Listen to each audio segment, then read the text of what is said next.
No one sat beside her. That was the first thing Commander Elias Rowan noticed the moment he entered Docking Concourse 7 of the Coalition starport. The place was crowded, hundreds of beings from dozens of species waiting for transport assignments, sipping nutrient drinks, murmuring in 100 languages. Seats were scarce, except around her. An entire ring of empty chairs surrounded a lone alien woman seated near the central viewport. Travelers passed close, then subtly altered their path. Some lowered their eyes. Others stiffened, their bioluminescent patterns dimming or flaring in warning hues. A few whispered urgently to companions and moved away faster. Elias followed their gazes. She was tall, even seated, long-limbed, willowy, her posture rigid as if she expected attack at any moment. Her skin shimmered faintly, a pearlescent gray that reflected the starport lights in soft, fractured colors. Delicate ridges traced her temples and cheekbones, markings Elias vaguely recognized from xenobiology briefings. Virelian. The realization made the reactions around her make grim sense. The Virelians were not officially enemies of the Coalition, but they were avoided. Their species possessed powerful empathic fields, unintentional but overwhelming to many races. Prolonged exposure could cause migraines, emotional instability, even hallucinations in species without proper neural dampening.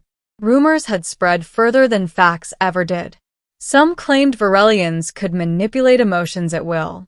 Others whispered darker things, that they fed on affection, that proximity to them twisted thoughts. Elias knew better.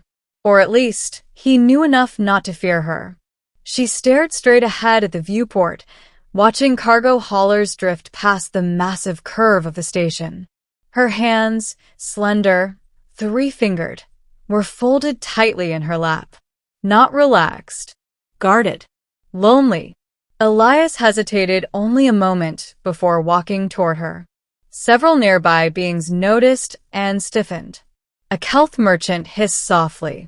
A pair of ruined diplomats exchanged looks of alarm. One even reached out, as if to stop him, then thought better of it. Elias ignored them all. He stopped beside the empty chair closest to her. "Is this seat taken?" he asked. Her head turned sharply. Her eyes were large, luminous, silver shot through with faint lavender veins. They widened, not in threat, but shock. For a heartbeat, Elias felt a soft pressure behind his eyes, like standing too close to a speaker vibrating at a low frequency. Then it vanished. "No," she said quietly. Her voice was melodic, but restrained, as if carefully leashed. "You should not sit here." Elias smiled, already lowering himself into the chair. "I'm a human," he said. "We're terrible at following advice like that." A ripple of tension moved through the surrounding crowd. Someone muttered a curse. Another stood and hurried away.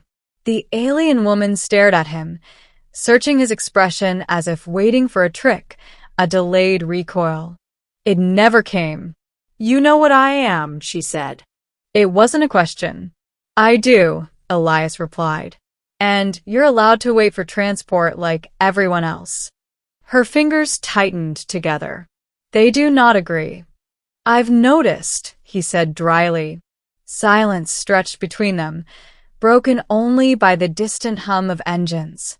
Slowly, cautiously, her posture shifted. She still sat stiffly, but no longer like a statue awaiting execution. "My name is Salith," she said at last. "Of the Virelian Accord. Elias Rowan, Human Coalition Navy." He gestured at the empty ring of chairs. "Mind if I ask where you're headed?" Her gaze flicked around, instinctively checking reactions. When she saw none directed at her, only at him, she seemed unsettled. "Outpost Arinder," she answered. "Cultural liaison assignment." Elias let out a low whistle. "That's a tough post. Mostly frontier species." not exactly known for subtlety. Her lips curved faintly. Not quite a smile. That is why they sent me. Brave of you to accept. Her eyes darkened. It was not bravery, she said. It was necessity. Elias waited. Humans, he'd learned, were unusually good at that. They said my presence would soften negotiations, Salith continued. That my empathic field might ease tensions. She paused. They did not say how alone I would be. There it was. The quiet hurt beneath the composed exterior. Elias leaned back slightly, careful not to invade her space. For what it's worth, he said, you're not doing anything wrong. She laughed softly, a sound edged with bitterness. If that were true, you would not be the only one sitting here. He glanced around, then back at her. Then maybe, he said gently, they're the ones missing something. Her breath caught. The empathic pressure returned, not painful, but raw.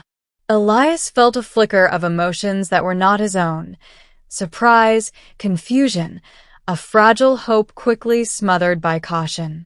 She turned fully toward him, eyes searching his face. Why? She asked. Why are you not afraid? Elias thought of his academy days, of instructors drilling them on threat assessment and first contact protocols. He thought of humanity's long history of being the strange ones, the newcomers, the species no one quite trusted. Because, he said slowly, I've been the one everyone avoided before. That finally did it. Her composure cracked, not dramatically, but in the smallest ways. Her shoulders lowered. The tension in her hands eased. The empathic field softened into something almost warm. You are different, Salith said. Been hearing that my whole life. Elias replied with a grin. They talked then. Really talked. About Arinder, and her worries about failing the mission. About Elias's own assignment. Escort duty, routine but dull.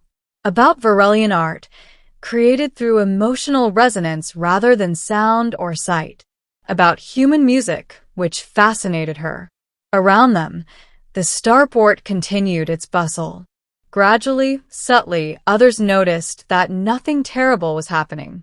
A few brave souls reclaimed nearby seats. The empty ring shrank. Not completely, but enough. When boarding was announced, Salith rose, smoothing her garments. This is where we part, she said. Elias stood as well. Looks like it. She hesitated, then did something unexpected. She reached out slowly, giving him time to pull away, and touched his sleeve. I want you to know, she said, voice barely above a whisper, that what you said earlier, it mattered. He met her gaze, steady and open. What did I say? Her lips curved into a real smile this time. You said I was not doing anything wrong. Elias nodded. Still true. She withdrew her hand, straightened, and walked toward her gate. This time, she did not walk alone. A few beings followed, not close, but no longer fleeing. Elias watched her go, feeling an unfamiliar ache in his chest. He did not expect to see her again. He was wrong. 3 weeks later, his shuttle docked at Outpost Arinder under emergency protocols. A negotiation had collapsed. Tensions were high. Rumors of violence spread through the station like wildfire. Elias was summoned to the Central Council chamber the moment he disembarked. Inside, chaos reigned. Representatives shouted over one another. Security teams stood on edge, hands hovering near weapons. And at the center of it all stood Salith. She looked different. Still composed, still luminous, but there was steel in her posture now, confidence hard-won. Her empathic field rolled through the chamber in controlled waves, dampening anger, steadying fear. When her eyes found Elias, relief flashed across her face before she mastered it.